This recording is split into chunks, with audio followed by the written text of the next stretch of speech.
Good evening, everyone. I am Dr. Ashraf Armia from Cairo, Egypt. I'm happy to be for the third time in this wonderful group, the Ophthalmology Web Meeting, to give lectures in this era that we can't meet in person, but we do it virtual online. My topic today will be in hot topics in secondary glaucoma cases. These cases we usually see in our clinics all over the world. We are not a glaucoma specialist, but we see these cases, and it is better to know more about them and how to deal in the perfect way. I have no financial disclosure about my presentation. Glaucoma damage in the optic nerve has a characteristic appearance and can affect the vision, causing progressive visual loss if untreated.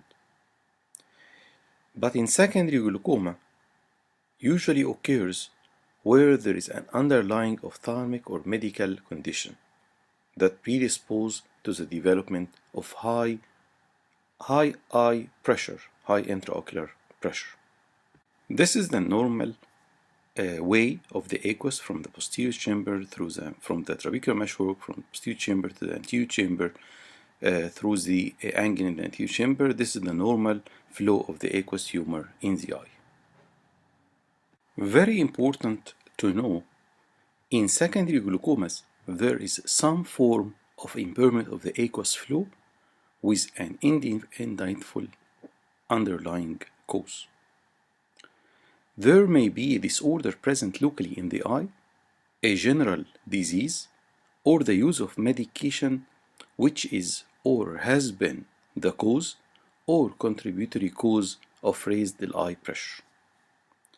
In secondary glaucoma is unlike the primary open-angle glaucoma, in that when the underlying problem causing raised intraocular pressure is corrected or cured, if this is possible, the pressure may return to normal and further medication may be necessary.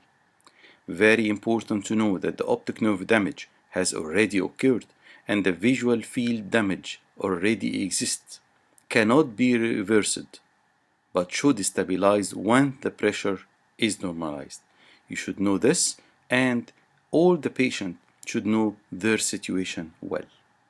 So, what are the causes of secondary glaucomas?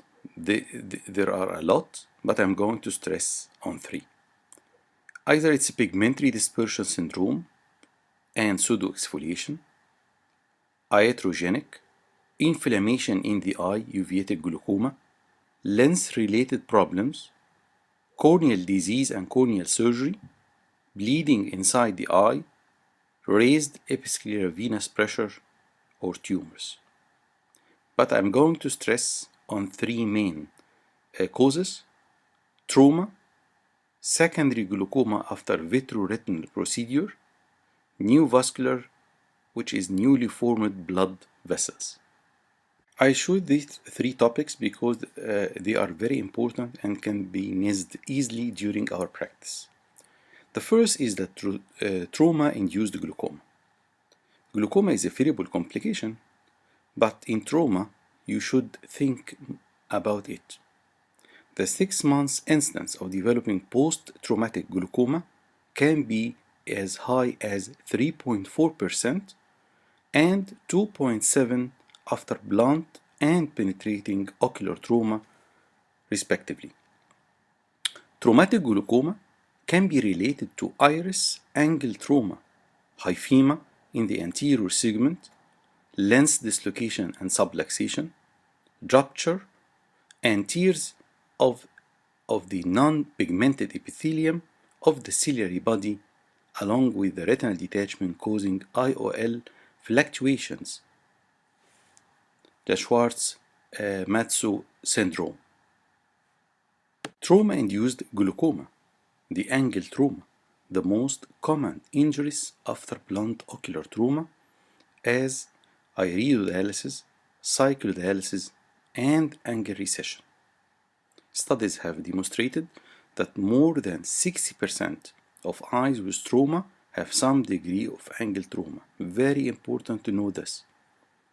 The presence of hyphema dramatically increases the likelihood that the angle recession is present when you have a severe hyphema. Expect angle recession glaucoma. 7% of eyes with angle recession involving greater than 180 degrees eventually developed glaucoma.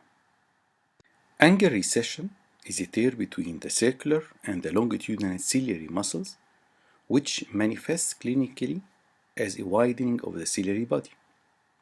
Hydrodynamic forces generated during the trauma forces pushes the aqueous against the ciliary body, causing the tear. This tear is peripheral to the arterial arcade of the ciliary body. It disrupts the branches of the anterior and the posterior ciliary arteries, leading to the hyphema, which we usually see in angle recession trauma or angle recession glaucoma. This initial trauma stimulates the proliferative or degenerative changes with subsequent scarring of the trabecular meshwork, leading to ultimate dysfunction of the outflow pathology. The intraocular pressure elevates in angle recession usually present with two peaks of onset. The first around 3 months post the injury, and the second can be after an interval of 10 years.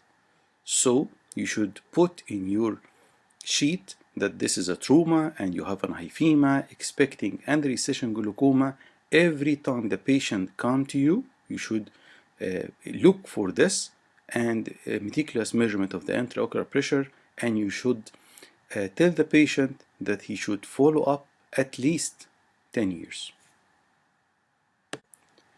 Very important in these cases is the gonioscopy. We say it is the clinching tool to discover the angle recession glaucoma. Also, wide angle in ultrasound biomicroscopy, which is the UBM. These are photographs. In the upper left, you are going to see clearly in the gonioscopy the winding of the ciliary body band on the gonioscopy, demonstrating the angle recession.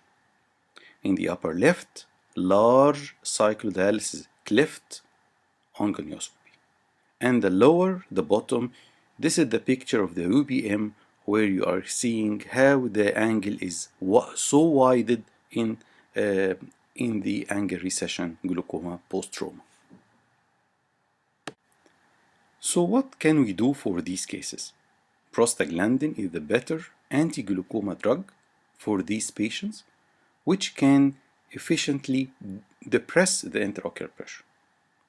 Failure of the anti-glaucoma medication, we're going to think about trabeculectomy with mitomycin, the anti-metabolites, which is a good solution. Take care the non-penetrating glaucoma surgery.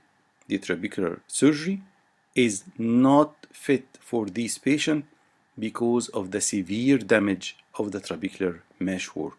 Very important to highlight it. The second cause of secondary glaucoma I'm going to highlight it is the after vitreoretinal procedures. The vitreoretinal surgery can be associated with a transient or sustained elevated intraocular pressure as a complication. We usually see these cases a lot. The external procedures such as scleral buckling or internal procedure pars plana vitrectomy, including intravitreal vitreal steroids. The internal tamponade agents are used in vitreoretinal surgery such as expanding gas or silicone oils, which can compromise the aqueous flow in several ways, resulting in secondary glaucomas. Starting by the intravitreal we are doing a vitreoretinal procedure with the intravitreal injection of steroids. How it can work? Steroid-induced glaucoma is a type of open-angle glaucoma that occurs in patients with multiple doses, chronic use of steroid, either topical, subtenons, intravitreal, nasally, or systemic route. The exact pathophysiology has yet to be fully elucidated, but it is on theories that the following may be the cause. There is no definite cause. Maybe increased accumulation of the glycoaminoglycans, or increase the production of the trabecular meshwork inducing glucocorticoid response protein. Either it's a corticosteroid induced cycloskeletal changes, or accumulation of the extracellular material in the trabecular network, or question marks, it's a high level of tissue inhibitors of the matrix metalloproteinase in diabetic patients. So, if there is a predisposing or risk factor for steroid-induced glaucoma, yes. In the pre-existing primary open-angle glaucoma, in diabetics, in family history of glaucoma, or in cases of high myopia. So, the other cause in the vitreoretinal procedures for glaucoma, secondary glaucoma, is scleral buckling. It is a circumferential encircling band anterior to the equator that may compress the vortex veins, very important, leading to impairment of the venous drainage. This leads to engorgement of the ciliary body, and it's resulting in the anterior rotation of it. This rotation leads to an anterior shift of the lens iris diaphragm, resulting in secondary angle closure glaucoma. Cycloplegics relax the ciliary muscle and shift the lens iris diaphragm posteriorly, opening the angle, decreasing the intraocular pressure. Take care never to use myotics. Are best avoided due to the anterior movement of the lens iris diaphragm, which can worsen the angle narrowing and also causing inflammation in these cases. Another way to explain the secondary glaucoma in scleral buckling is either it is the angle closure glaucoma or anterior segment ischemia. The angle closure glaucoma, it's causing shallow detachment of the ciliary body, very high deep buckle, which is the scleral indentation, or as we said, compression of the vortex veins leading to choroidal congestion, engorgement of the ciliary body leading to anterior rotation, and anterior shift of the iris lens diaphragm. Also, severe scleral buckling can cause anterior segment ischemia. How? The anterior segment ischemia, where the posterior ciliary arteries are compromised, or obstruction of the venous drainage from the ciliary body by the circling band seen in high buckles. Usually, when it's high buckle, the tear is close anteriorly, not posteriorly. The tightening of the buckle can cause anterior segment ischemia. Very important. It can be missed easily during examination, and you should put in mind in these cases. In cases of pars-plana vitrectomy with intraocular gases, it can cause a secondary glaucoma by many mechanisms. Either it's secondary open angle, the secondary angle closure due to the posterior pressure of the gas of the iris narrowing the angle. This is well demonstrated in the phakic patient who can relieve the pupillary block by posturing face down so that the gas bubble moves to the posterior pole and the aqueous collect in the anterior chamber. Ciliary body edema and iridocorneal opposition, another cause. Also can cause a pupillary block in aphakic patients. The intraocular gas bulging through the pupil may relieve by face down position. Very important in the gas. Usually we do a face down position to decrease the incidence of increased intraocular pressure post vitrectomy or post posterior segment surgery. Critical situations. If you are going to do a posterior segment surgery, pars-plana vitrectomy with intraocular gas, take care of these situations. These situations can cause a glaucoma if you are doing the case and have an air travel, the gas expansion on ascent. In cases of mounting limbs, the gas expansion will be on ascent. If it is general anesthesia with nitrous oxide, the gas expansion as the nitrous oxide diffuse into the intraocular gases, causing more extension and more increased intraocular pressure. The supine posturing leading to pupillary block and gas cataract formation. The gas expansion on return to normal atmospheric pressure. In cases of the scuba diving, if you are going to, in case of scuba diving, the gas expansion on the return to the normal atmospheric pressure. Take care of this. Hyperbaric oxygen therapy. It will lead to a gas expansion on the return to normal atmospheric pressure. These are 6 situations you should put in mind if you are going to do a patient with a intraocular gas. You must ask and have a proper history of what he's going on, what his job, and what he's going to do in the next days or weeks after surgery.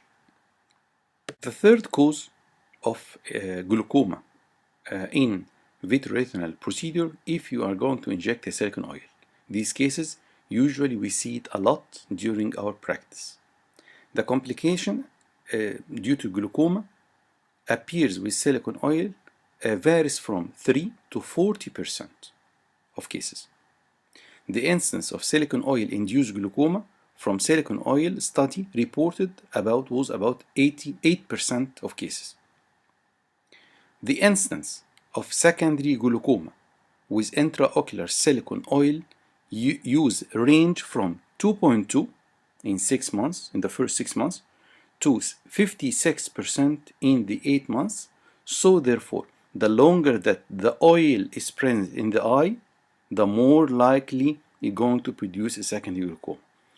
So the silicone oil is just a tamponade. Once you feel that the eye is established and the tear is, and the retina is flat and everything is fine, as soon as you remove the silicone from 3 to 6 months, as you are decreasing the incidence of developing secondary glaucoma post-operative.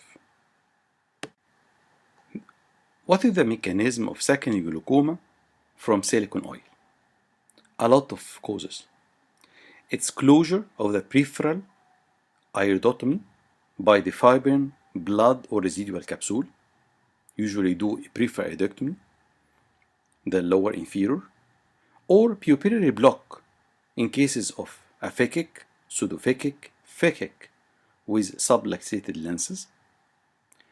Either it's migration of the emulsified and non-emulsified oil into the angle, or it's infiltration of the trabecular meshwork by oil droplet. If we didn't inject a very nice silicone, well formed, not divided, or it's inflammation, trabeculitis, the macrophages, oil-induced endocytosis, synechial angle closure from inflammation, overfill of the vitreous cavity with silicone oil. You didn't measure the pressure well. Pre-existing glaucoma. You did a vitreoretinal surgery in a previous glaucoma patient, so it will go to increase the angular pressure post-operatively. It's an angle pathology. Or in cases of ischemic retinopathy, we have erbiosis iridis, more iris in the anterior chamber closing the angle. These are the commonest picture we usually met in our clinic practice. Upper left, residual oil in the anterior chamber, usually in when the venules are a little bit weak, migration of the oil in the anterior chamber. This is phakic eye. Or either pseudophakic eye, which is the more common, the more oil in the anterior chamber, causing increase in intraocular pressure. Or the silicone has long term and it's emulsified, so we have it in the anterior chamber in the upper part. It's called the inverted hypopyon, and you see the lower inferior iridectomy usually do in vitreous plana vitrectomy with oil. We do inferior iridectomy, or in the lower right you are going to see the small silicone body closing the trabecular meshwork, making it secondary glaucoma. So what to do when we face these complications of silicone oil? Topical and systemic anti-glaucoma medication usually control the intraocular pressure with oral acetazolamide required.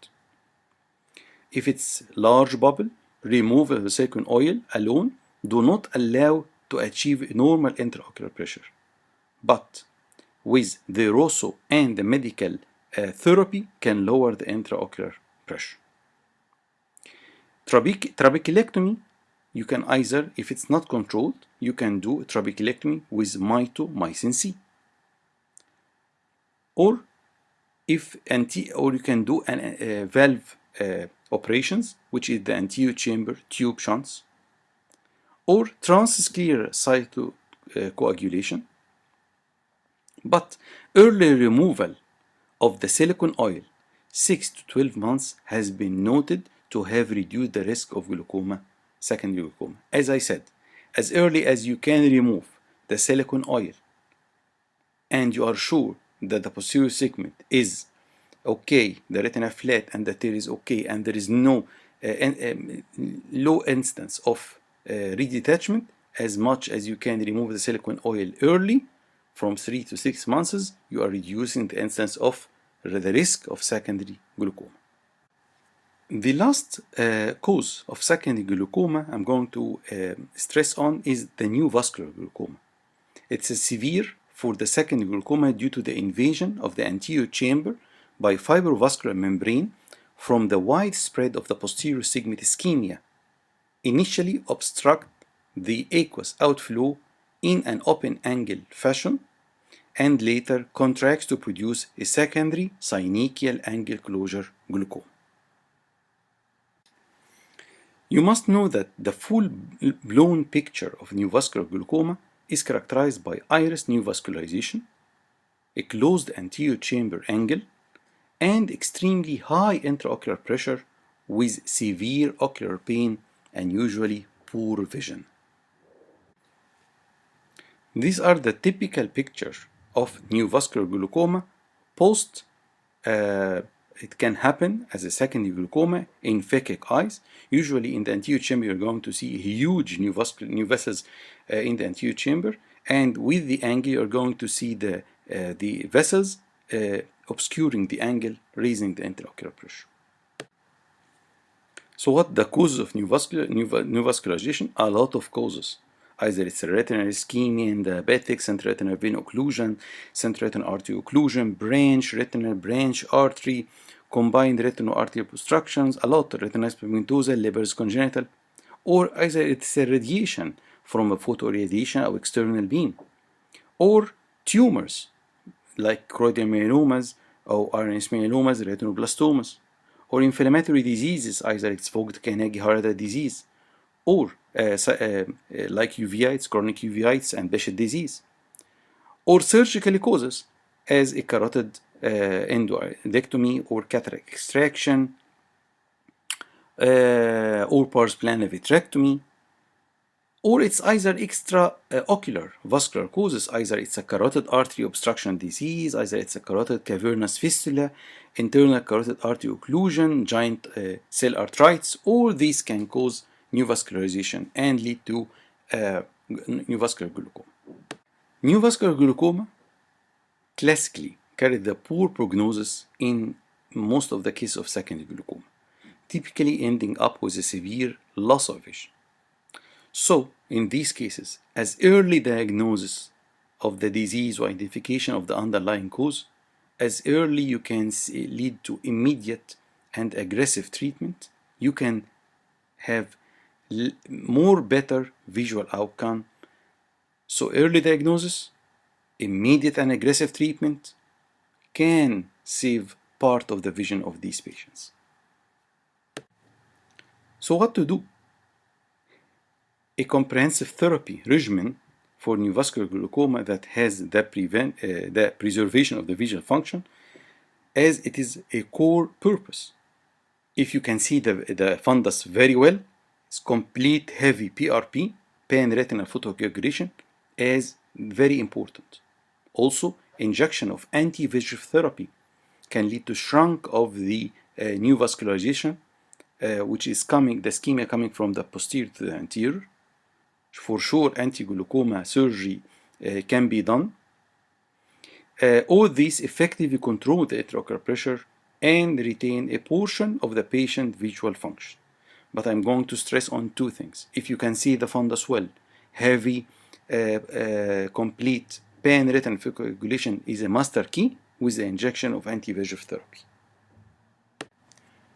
So my take-home message in these cases of secondary glaucoma, the good thing that about secondary glaucoma in the fact that they are reversible, or treatment of the underlying cause will often normalize the pressure and may indeed be curative if permanent. Most secondary glaucomas will require treatment of the underlying cause, drops to lower the pressure, and possibly tablets in the short terms, and anti-inflammatory drops if there is an inflammation component. Surgical or laser intervention needs to be considered if a high pressure is refractory, inadequately responsive to the medical treatment, and measures to reverse the underlying cause. This is because there is a significant risk of visual loss unless the high pressure is definitely controlled. So thank you for listening, and hope that our situation in the whole world finished early, and we can welcoming you soon in our country, lovely country, Egypt, very soon. Thank you.